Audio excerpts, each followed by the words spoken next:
Now, Hi, all, it is 10 o'clock, and this is Lancaster Woodturners Coffee Hour number 113 on July 28th, 2022. My name's John Kelsey. I'm your regular moderator for this hour. I see how many we got on here? 36 on screen right now. If you guys on computers are not looking at gallery view, I'd like to invite you to take a look at gallery view and just see who else is all on here and acknowledge all you other lunatics who show up every Thursday morning. And I want to also acknowledge the fact that every single one of you noticed that I changed the link. I've used the same link for this hour for a year and a half, and I changed it because I upgraded my personal Zoom account to get higher resolution and more faces on screen. So I switched Coffee Hour from the club account to my personal account, and that meant I had to give it a new log on. And so the only thing I did to tell you guys about that was in this week's email, and you all found it. And I have the old log on open on my other computer, and nobody has clicked in by mistake. So very attentive lot. Thank you very much. I appreciate that. You all need to take a bow. Oh, the other thing I wanted to tell you is I had a correspondence with Richard Raffin this week. After our coffee hour, we've had about 850 views on that show, and I gave a copy of the tape to Richard to put on his own website, and he's had 3,400 views on it. And following conversations we had, he's also ditched his fancy old DSLR cameras and is shooting his videos with an iPhone, just like the rest of us. So. And with all of that, let me see. Bill Tatkovsky got in touch with me, and he's got a project he'd like to share with us. And I'm quite intrigued by what he described. So I'm going to turn to Bill first, if that's okay with everybody. well, good morning, uh, everybody.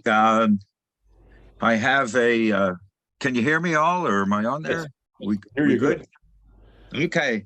What I'm going to attempt to do here, show slides from a project I did with Stephen Hogbin's book. I was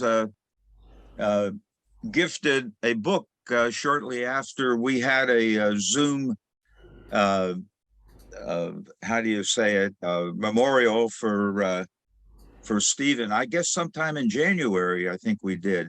Yes, in the But winter. I was gifted the book, uh, and let's see. I'm gonna go on to this. I was gifted the book, and I was inspired by it, and I saw one of the projects in there, an egg cup, which I will go through the slides. But I had to as I say, copy his work. I don't consider it plagiarism. I don't sell my work like that per se, and I respect the artist's work. And you'll see on the bottom of the work that I have, I referenced his work, which was done in 1975. But we'll go into that. All right, I'll start. You have me what? Sharing the screen now. I have Let's you. see. We have a spotlight on you now. You share screen. Okay, I'll share. I'll hit it. But anyway, this is the book that I was gifted, and it's a wonderful book, and it inspired me to do this project. May I say that I Um, was the editor of that book? That was my yes, last professional project. really. You're mentioned in here in the acknowledgments, Yep. as. But I found his work to be very different and interesting, and I'd never seen or heard his work in my time. But I was inspired by it. But let me just show you. I'll advance one. Let's see if this is gonna. I'm gonna go to that one. This is what inspired me. This is what he did. 1975. He got this inspiration while on a flight, 20-hour flight from Canada to Australia. Uh, and he was going to work at a college there, or teach at a college in Australia. But I was intrigued by this. My wife collects Pysanky. She's Ukrainian, and I've made a number of egg cups for her collection. But so I decided I want to do this. So how do you do this? And that was my dilemma and my interest to figure it out. So looking at the drawing, and they gave a dimension of a 8-inch square, 1-inch thick they started with. So that was my base. So being a little bit somewhat of a designer myself, I drew this up because this is the only way I can work on this. And this up top is a cross section, and you can see, how that would work. This is a full size on a piece of like tracing paper. So the cross section part is what remains. So you must turn the section off.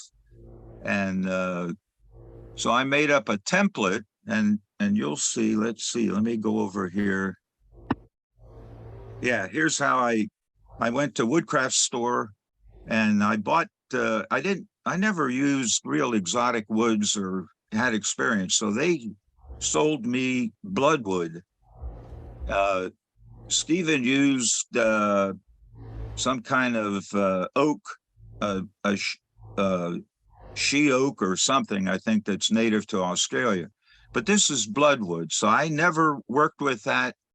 And here, the Woodcraft store, they were able to join the edges, so I was able to glue them because I needed a 8x8 panel. So I'm going to cut this out of bloodwood, and let me tell you, bloodwood, it's red dust, and it's very dense, very heavy. It's almost plastic-like.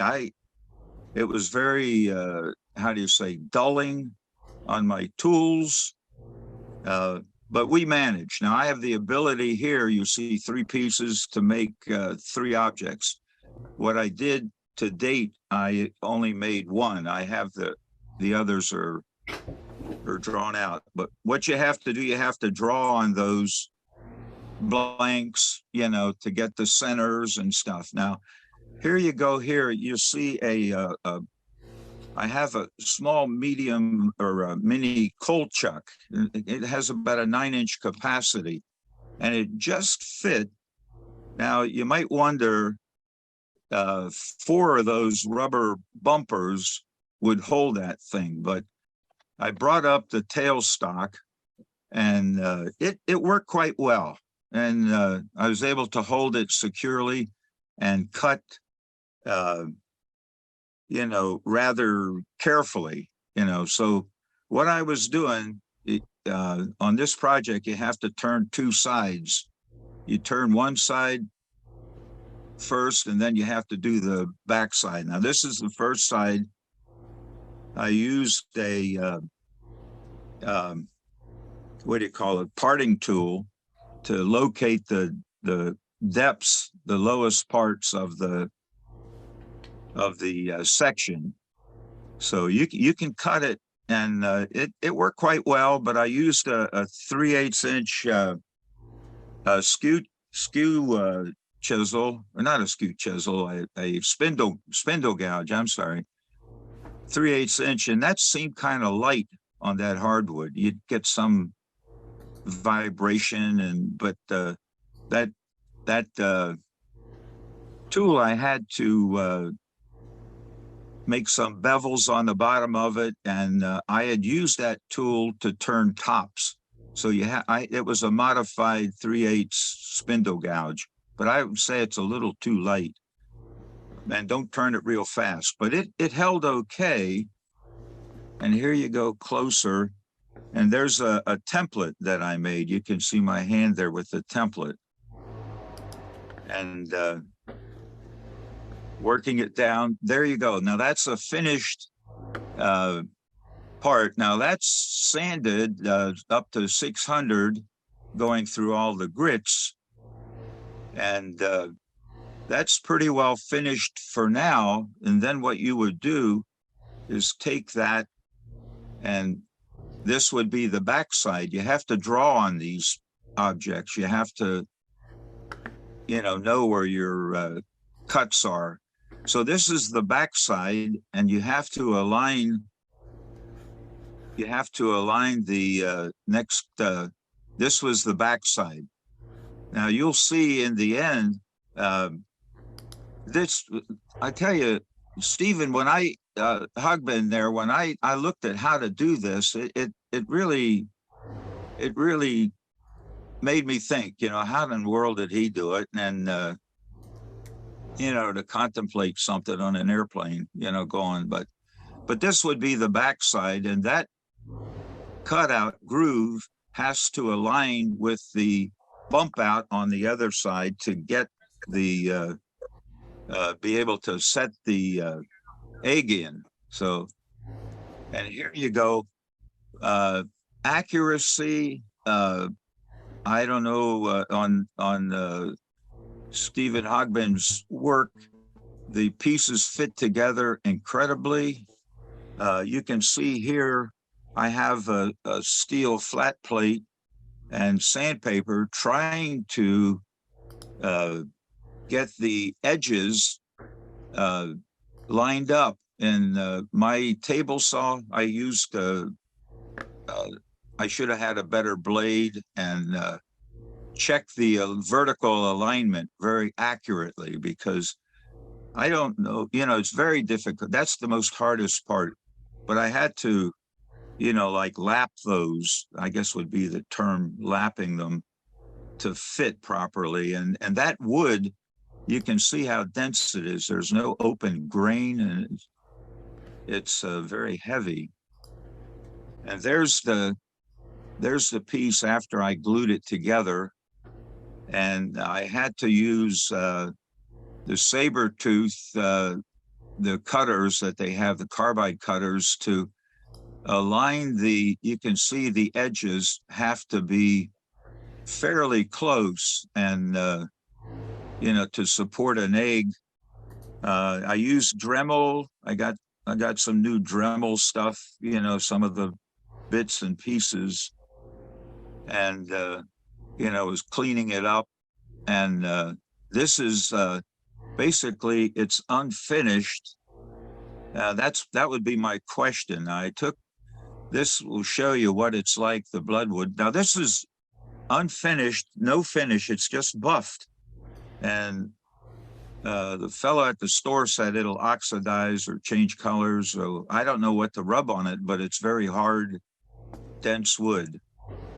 And there's some of my wife's Pasankis, actual hollowed out eggs, but some of the joints here, this wasn't up to my standard, but it frustrated me to try to get it. But you can see how the pieces fit together, and how they're glued. And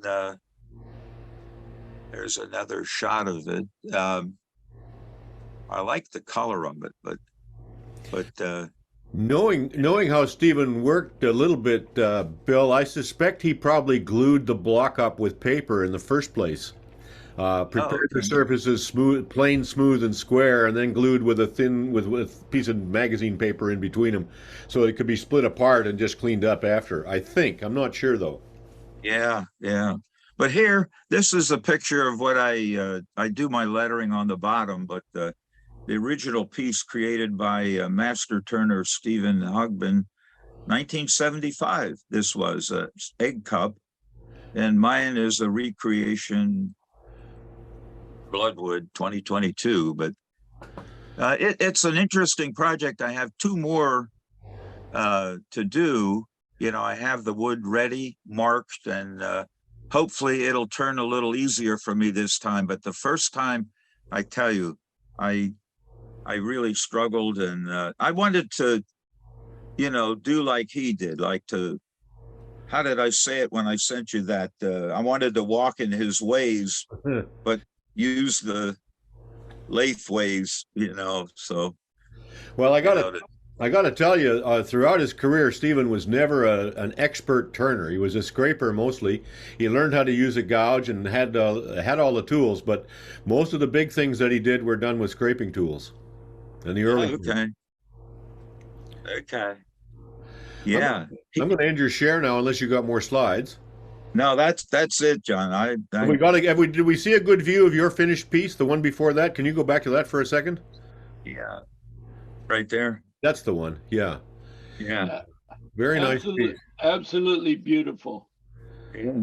Bill, nice Yeah. job. Nice. Thank you. Thank you.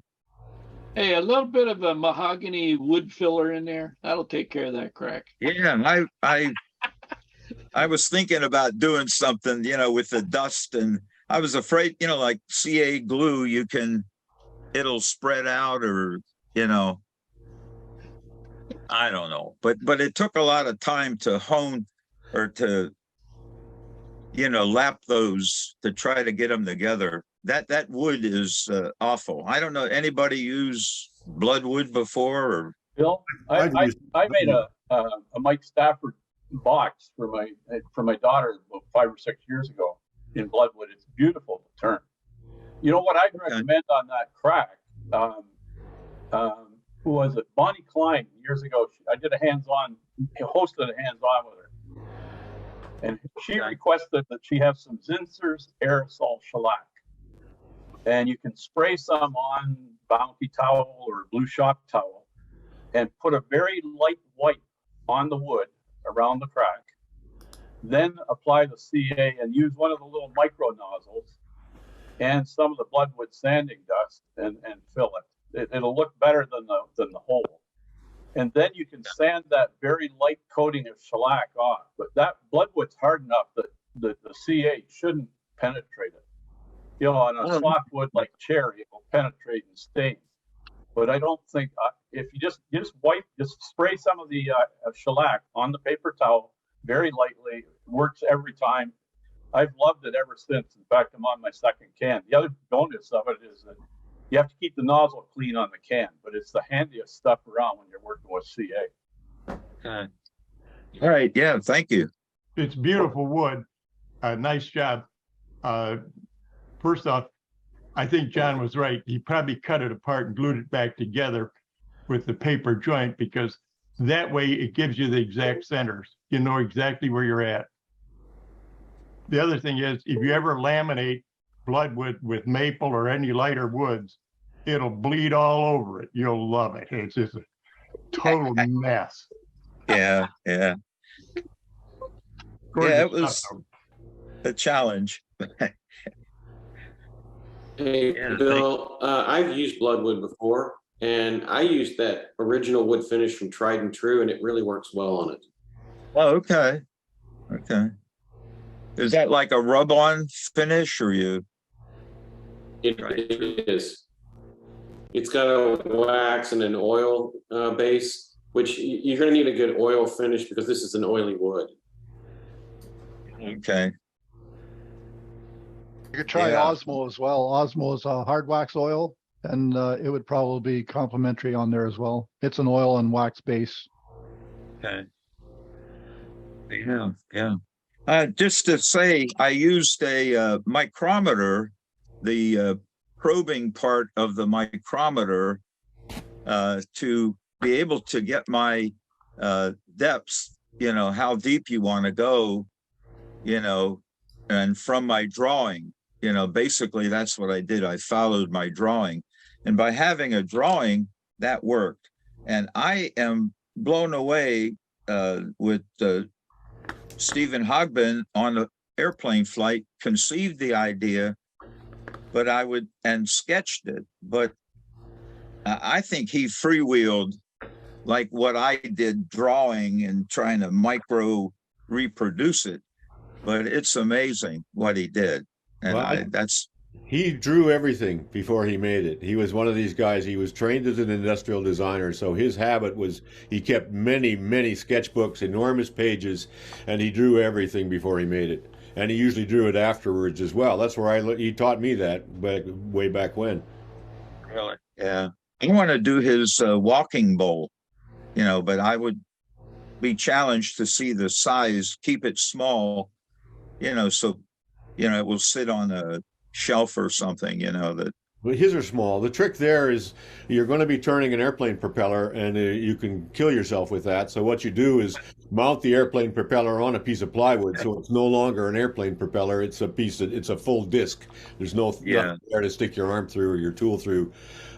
It's not that you can actually stick your arm through it. It's that you can get a tool caught in there, and suddenly the whole thing grinds to a halt and breaks apart. And you got it. If you put it on a backer disc, it's becomes a safe operation, whereas otherwise it's a very, very dangerous operation. Okay. And I think To remember. that's detailed in the book, as I recollect. Yeah, it's a great book. I couldn't put it down. I thought I got to try this. Boy, that feels good to me. People see that if I don't have an egg on it, it's sitting as you come in the house there, and what is that? So I have some fun with it. That book is an example of how this community works in ways. Mark Fury and Stephen and there were a couple of other people in on the discussion, but basically Stephen had done a picture book of the work he did in his fellowship in Australia.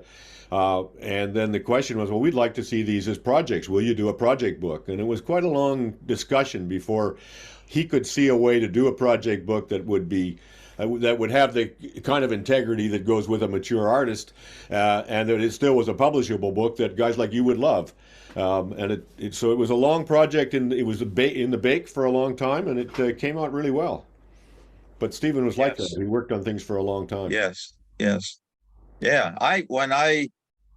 We had our Zoom, I guess it was December or January, my wife picked up my remarks, and said something to one of my daughters, and I was totally blown away when they gifted me the book, and well, it's an excellent discussion. I'm going to go back to a gallery view and see if there's any more questions or comments here. Okay, then I'm going to move. Thank you very much, Bill. That was a great show. You bet. Going to go to the next guy in queue, which is Mark Skinner. Mark, what would you like to show us today? I was just going to make one comment for Bill on his cold jaws when he was holding it with the rubber bumpers. Yeah. What I've done when I'm worried about the rubber bumpers is take the rubbers off, and inside the one-way cold jaws, there's a steel center, and it's almost like it's a dovetailed piece of steel. And so if you take the rubbers off and hold your wood with just the steel, you have a better security, and the wood does not vibrate or move. Okay. Does that make sense? Yes, it does. Thank you. I've done that a number of times where I didn't like the rubber because it could pull out, but when you put steel on wood, the dovetail actually bites the wood. And so it's just a little safety thing if you're using cold jaws and you're worried. Yep. Hey, thanks, Bert. Yep. Okay, I'm going to give the spotlight back to Mark now. Yep. Go for it, Mark. Okay. You're in Maine, it looks like. Is that right? Yes. I'm bodging on the balcony here. You can see the lathe in the background. I did a couple of small pill bottles in cherry, which I will bring up here in a second. So nice. Yeah, these came from the same piece of stock. This one had a branch in it here and kind of a dead branch up here, but it was just such a pretty piece, I figured I'd turn it anyways. See if I can find Your carrot is right over to the edge of the screen. Yeah. There, you got it. There we go. Okay, it's working now. All right. So here's another shot of that piece that had the branch. Now, what color do you think that cherry's going to be in 5 years? Do you think it'll stay like that, or is it going to darken up? Oh no, cherry is photoactive, so it will darken.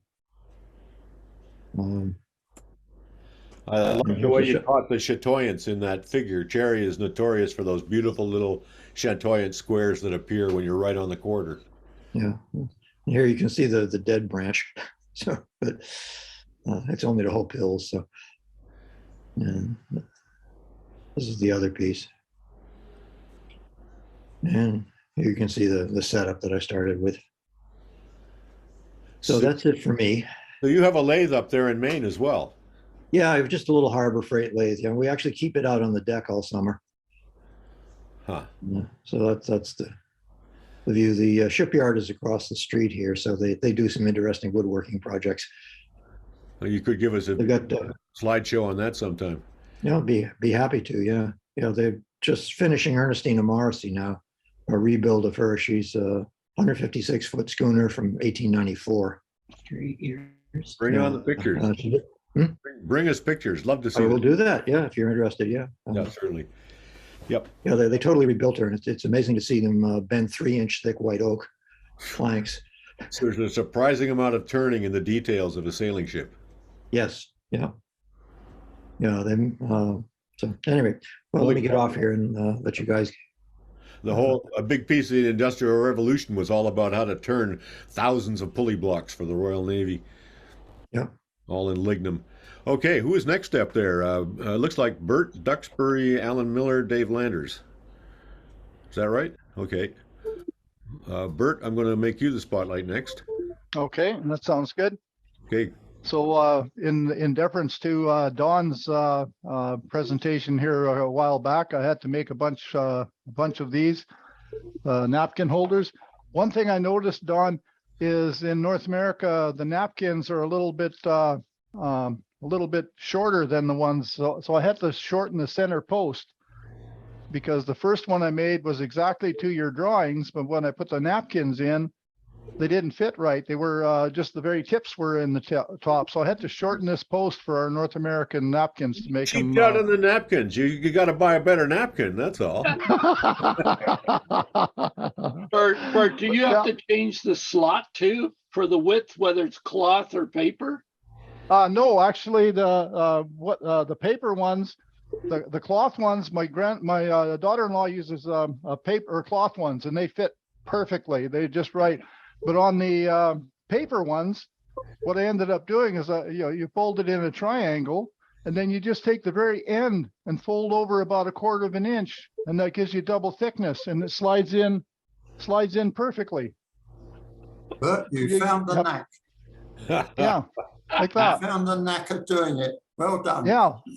So, and that way, if you have real thin napkins, you just fold over the corner, and it you got the double edge there. And slot's big enough for the cloth ones, because my granddaughter or my daughter-in-law and the grandkids, they all use cloth napkins and rewash them. They don't like throwing away stuff. So yeah, when you make something that fancy, you need to use cloth, no paper napkins with something that fancy. Well, that's true. But yesterday we were outside at a bluegrass festival, and on the table that I filled it full of napkins and set it on the table, and the wind was blowing. And everybody was looking at it. It's like the napkins aren't blowing away, so it was perfect. Oh, well, I'm glad I was And able to on inspire you. the very bottom, I don't know if I got that upside down or right side up, but there's my burning. I don't know if you guys can How's see that heated? Is that heated with electric? you're actually mirroring your video, so we can't read it, but we can see it. Oh, okay. That's okay. We're good. This is what I use. Oh, a laser, yes. Yeah, this a little laser thing, and I made my own stand for it. This little tripod, it works on little stuff, but I made my own stand that I can use to raise it up and lower it and whatever. But this thing is so slick because it works off your cell phone.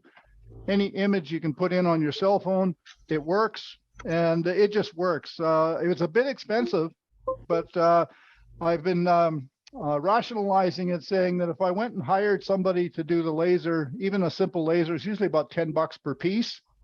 Well, I'm down to about 5 cents per job now, and this thing cost me $500 when I bought it, and I'm down to about 5 cents per job for the number of things. I laser everything.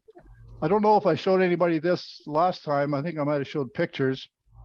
This is a basketball urn. It's 250 cc's inside diameter. It's got a wooden plug on the end. The wooden plug spins it. It's threaded.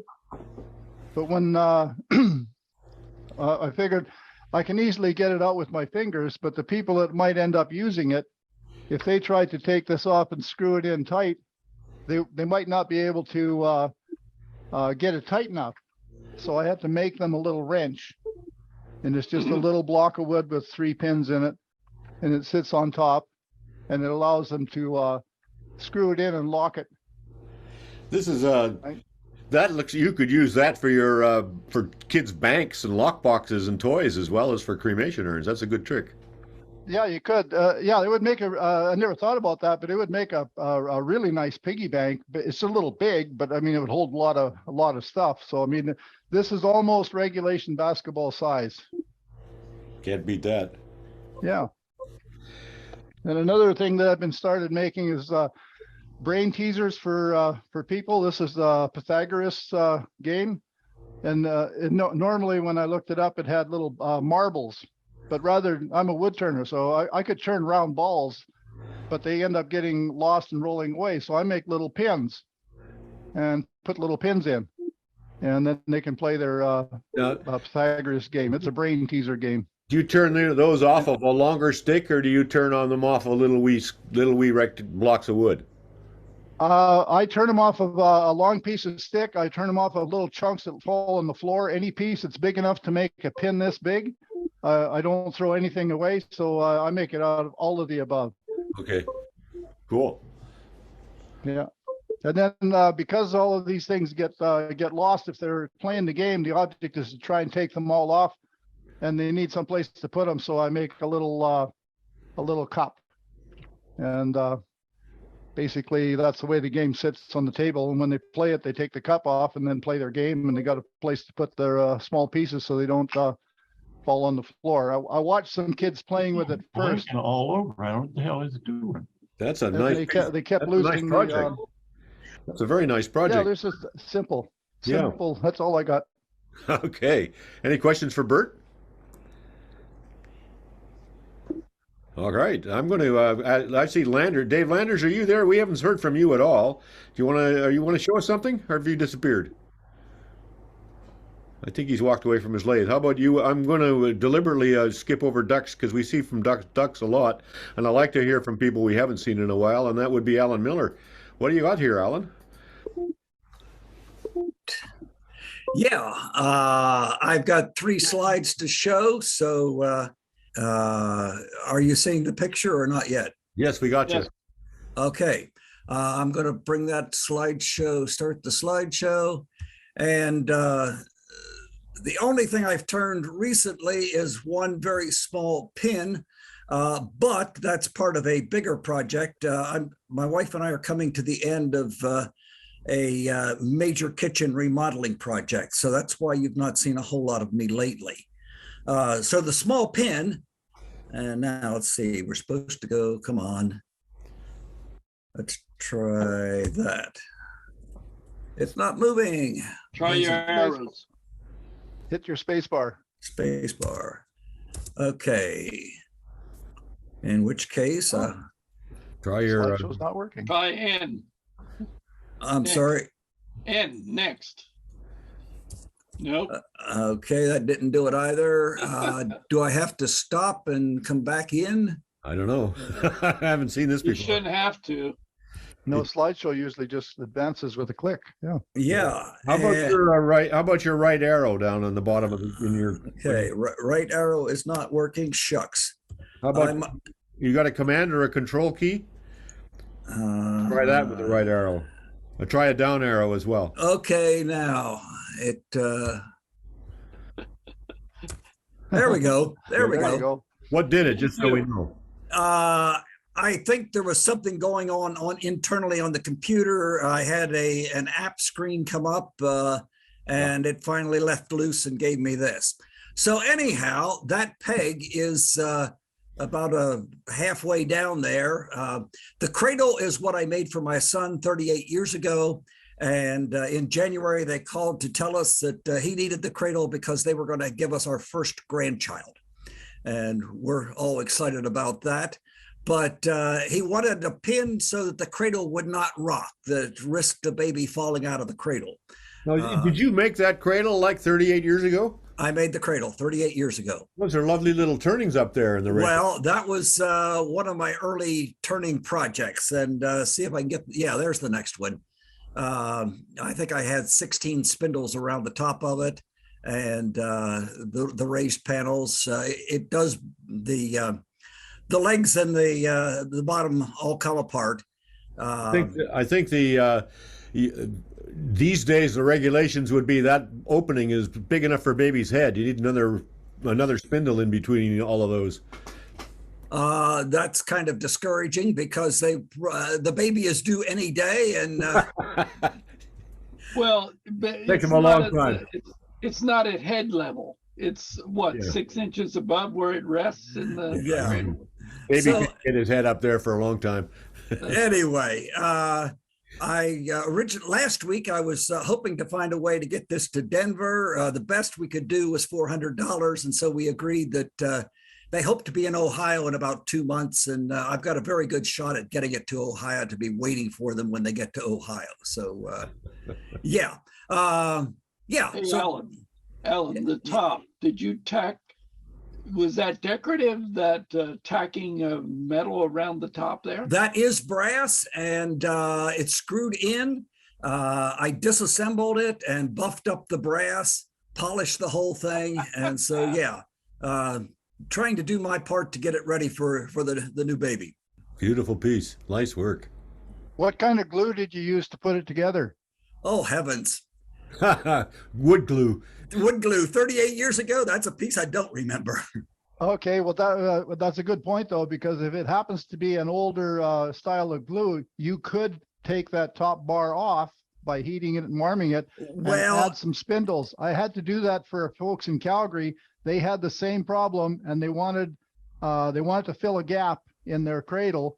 And so I duplicated the thing that they had was like 150 years old. okay. And they wanted duplicate spindles. So I had to do the lost wood All process right. and make duplicates for them. And I showed them how to fit them in. So it is possible for exactly the same reason that you have. They had a new grandchild and they wanted it to be in the family heirloom cradle. So it is doable. And then, Okay. yeah, it works. I can say that those style rails are screwed in the ends and then have a walnut plug in. Boy, So- Yeah. It would be quite the project if I had to pull all that apart, but You could yeah, do it. I might have to have that conversation with my son and his wife, and if need be, why, of course I would do it. I They're think a you're lot more talking about sensitive. hide glue. Yeah. Used back in the day with heat and moisture, you can soften that and pull it apart. Right. 38 years ago, yellow glue. We all had yellow glue 30. I'm sure it was yellow glue. Yeah. And vinegar works good on yellow glue. So vinegar will take yellow glue and soften it. So there's always a way to fix wood, right? Yeah. Okay. Any more on this? I'm going to move along. Hey, what Yeah, wood I is mean- it, Alan? This is Gerald. I have another suggestion, a right angle drill and Yes. drill a hole in the center between each of the existing spindles, top and bottom, and then turn your spindles with a longer pin on one end, drop them down in, and then Yep. push them back up. That sounds a whole lot more doable. I like that. Yeah, exactly. Thank you, Gerald. Yeah. Very doable. Coming from a grandmother's perspective, with a cradle, the baby is not going to stay in a cradle long enough to probably get to the point that they would put their head through those, because they only use them for a very short time when they're so tiny. And can So- you give me for I like instance, approximately how long will that be?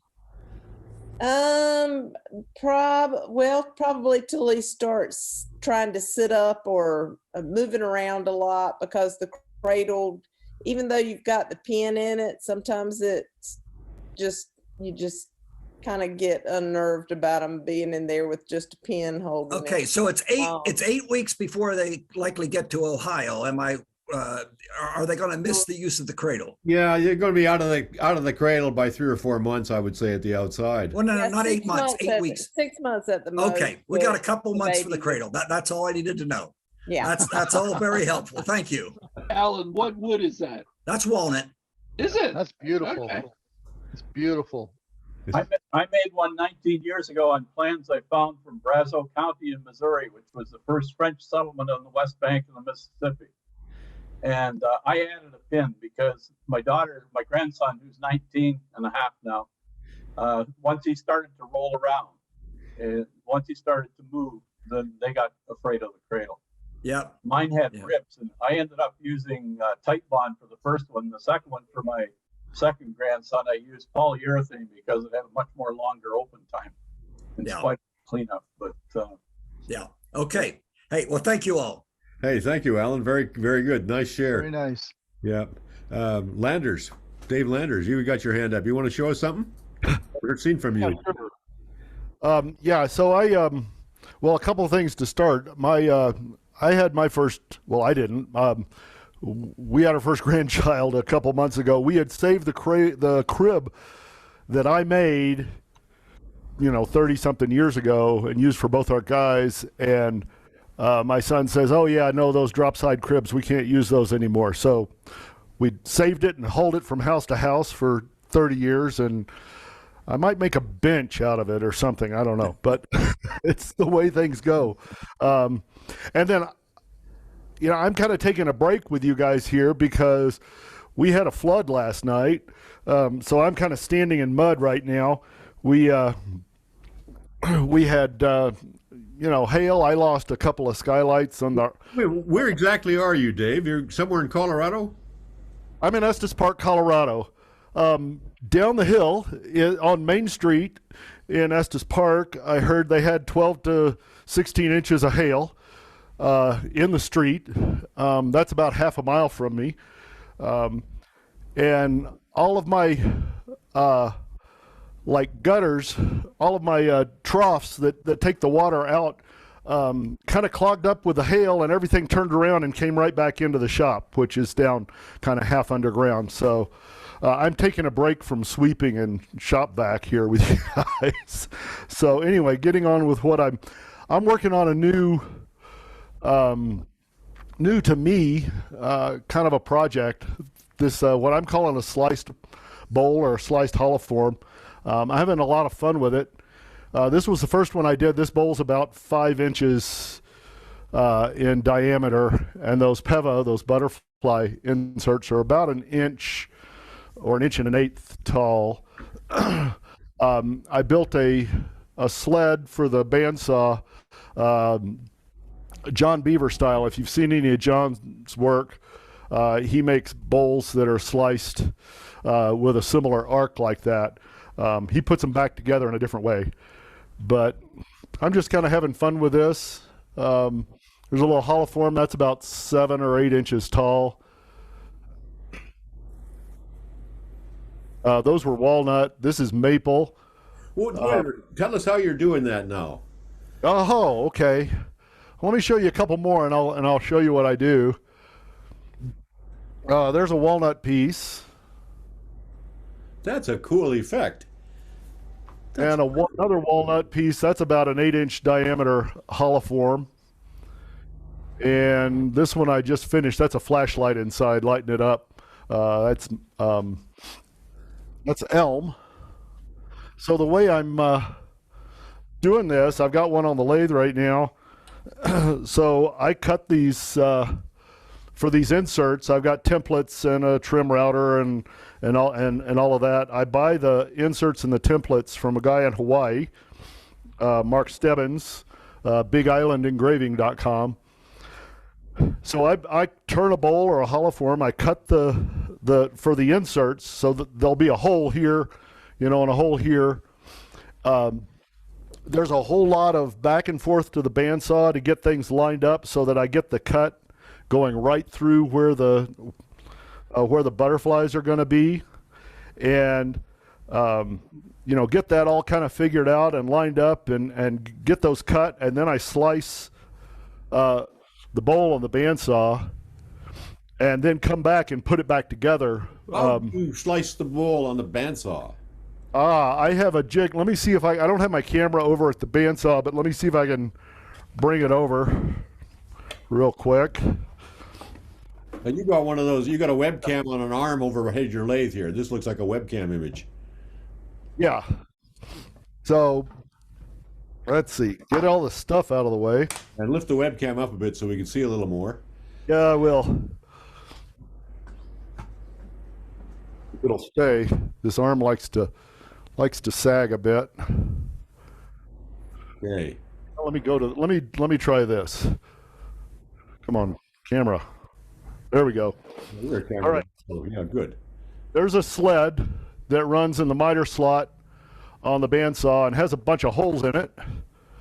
And the other piece has, I can put a dowel in one of a number of holes and fit them in there. And so this piece then pivots on that dowel and sits in the miter slot of the bandsaw. And there's a cradle here with, I've got a 1'8" bolt and an 1¼ adapter, spindle adapter on there. So I can screw my chuck into here. There's two pieces here. You can see the miter slot basically, and some wing nuts. So I can slide this piece up and down. So when it sits on the bandsaw, I can set the dowel in a particular hole, and that sets the radius of the arc I'm going to cut. And then I can adjust this piece to get it at the right place that I want it on the bowl or hollow form. So I just kind of cobbled this together. At some point, I'll probably end up making a better one because I've learned, a few things about how I like about how it works and stuff. But John Beaver, wouldn't you be able to just plans for that? Wouldn't you be able to just drill a little starter hole and then feed a coping saw blade in there and saw by hand around there and skip all? That's a great jig, but wow, complicated. Yeah, I'm sure somebody could do that. I wouldn't do that. That sounds like work. So, but that jig, lets me cut on the bandsaw right through there like that, and so just slicing that cut. And when you make that arc on a circular piece, it kind of ends up looking, it goes up and down like a wave. I've done some others. I'm experimenting with others with straight cuts. The nice thing about this jig is because it's got the miter slot for the bandsaw, I can make straight cuts by just sliding it. I can set this at some angle and make a straight cut at an angle. So I've got a lot of options for things and a lot of ideas for things I want to do with this. What are the little metal bars on the side of your jig? That looks like wires, bent wires on the side. Oh yeah, those are. That was an idea. Those fit in the. Let me get the right camera here. Those fit in the index notches on a Vicmark chuck. And so that was just an idea. If I needed, there were a couple of pieces that I did where I needed to make a couple of cuts at certain angles to get the effect I wanted, and so those helped out with getting the chuck rotated at the right way around. So. Well, now that we've seen how you do that, could we see a couple of those bowls that you showed before, those pieces, so that I think it'll yeah. So that's one of I have a question on those ones that had the wide space. Did you cut a section out of there? Yeah, that's two cuts, and the little piece that was the little donut that came out of the middle got thrown away. And then it got put back together. So when it gets put back together, the grain all matches across that gap. So I didn't cut it and expand the gap. I cut it, and so it goes back together, and the grain all flows around and through the gap. So there's not a discontinuity there. It's exactly the way it was, just minus that slice of wood. You cut your pivas first, right? You cut your pivas in the solid blank. I have to cut the pivas first, so that it goes back together. And there's a challenge on some of these, like this one, for example. There's a vertical, just a straight stick instead of a butterfly, but it's in the middle of the arc. So figuring out where that's going to be before you cut it There was a little math, and the math didn't work very well, and there was a little trial and error. Well, so are those just moved apart? You didn't remove a half an inch of wood, or did you? I removed a half an inch of wood out of these. So that's 2 cuts. That's 2 cuts. Boy. And I found that I need to actually, if I'm making a hollow form or a bowl or whatever, I need to basically complete the piece like I would otherwise. That is, hollow it entirely before I cut it, because if I try and cut through that without hollowing first, I get well, there's way too much wood there, and the bandsaw doesn't like that. You know, especially because the piece is not resting on the table; it's kind of suspended, so you don't want a lot of resistance on the blade. And then, well, and then you'd have to hollow it at the end, and I don't think the pevas, especially on a piece like that one, that would not be strong enough to hollow it after I cut it. So it's like I'm going to make a whole thing, and then I'm going to cut it apart, and hope I can get it back together. One of the things that Raffin taught us early on was cut them apart and see how you're doing. You know, always sacrifice your practice pieces. Yeah, absolutely. By the way, I assume you sand them once you have them apart in the inside. Yeah, that's kind of an advantage. If you take a hollow form apart like that, you do get to sand the inside a whole lot easier than sticking your fingers or whatever through the hole, which I don't run finger. By the way, just to blatantly promote a guy that cuts a lot of wood for me, he has a company called slabstitchers.com online. He makes the jigs. He makes all kinds of butterfly inserts and all kinds of shapes. So if you want some variety, take a look at slabstitcher.com. I put it in the chat. So okay, and the place I'm getting them from, his website is bigislandengraving.com, and he makes the templates and the inserts in variety of woods and variety of shapes, and the, you know, it's hard to, once you find something that works, it's hard to start experimenting with other stuff. So, well, speaking of stuff that works. Oh, okay, go ahead. Sorry. I have a quick question. Do the butterflies the same thickness as the wall thickness of the bowl? No, I like them. I don't want them to go all the way through. So I don't know if you can see in any of these. Probably not, because we see in that one, and we see in the vertical. We see in that one too. That's about halfway through. Yeah, it's about halfway through. There you can see. There. That way, you get glue on the bottom surface, on at least the top and bottom of that butterfly, you get a little more glue surface. If they went all the way through, there'd be two things. One, you wouldn't have as much glue surface, and then you'd also have to try and figure out how to sand flush on the inside, which on a hollow form would be a real mess. Yeah. Anybody else? Well, while you're there, could you show us with one camera your other cameras? Maybe. Let's see. I've got a different set of cameras set up right now, so let me see if I can swing this around. It doesn't want to too much. Okay. Well, here you kind of see this is like off the headstock, and so I've got a gooseneck arm here. I've got another camera up there, but it's not turned on today. And so I've got a gooseneck here with a webcam on it, just right over the lathe. And for me, it's at about chest level, which actually works pretty well. If it's higher, well, I don't get the right view, but also I bump it with my face shield. So right here, I don't bump into it. I did some experiments on 12 to 18 inches is good for those cams. Yep, that's about it. And then on another gooseneck over here, I have another little webcam that gives me this tailstock view right there.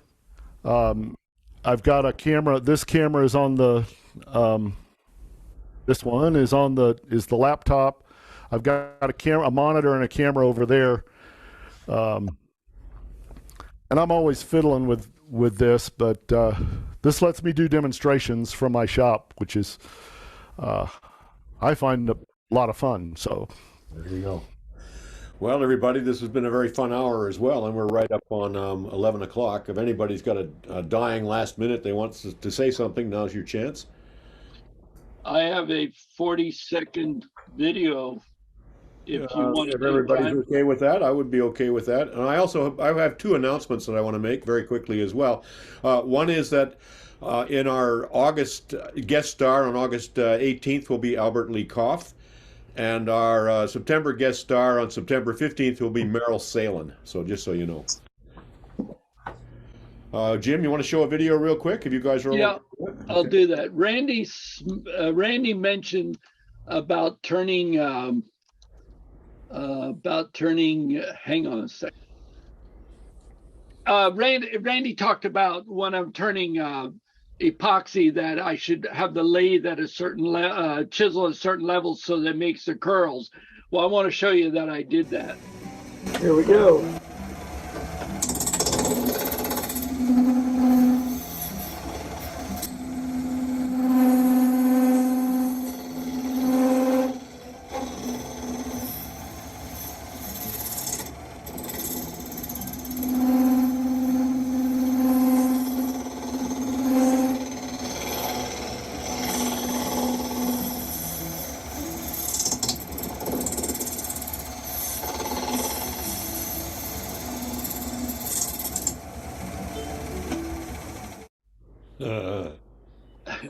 Sorry, that was just some fun. That was my first video I ever did back in January in my shop. Totally wonderful. And on that note, thank you all for your diligent attention for this last hour. Woodturners Coffee Hour for number 113. And we'll see you all next week. Thank you, John. Wood shop. Thank God for wood.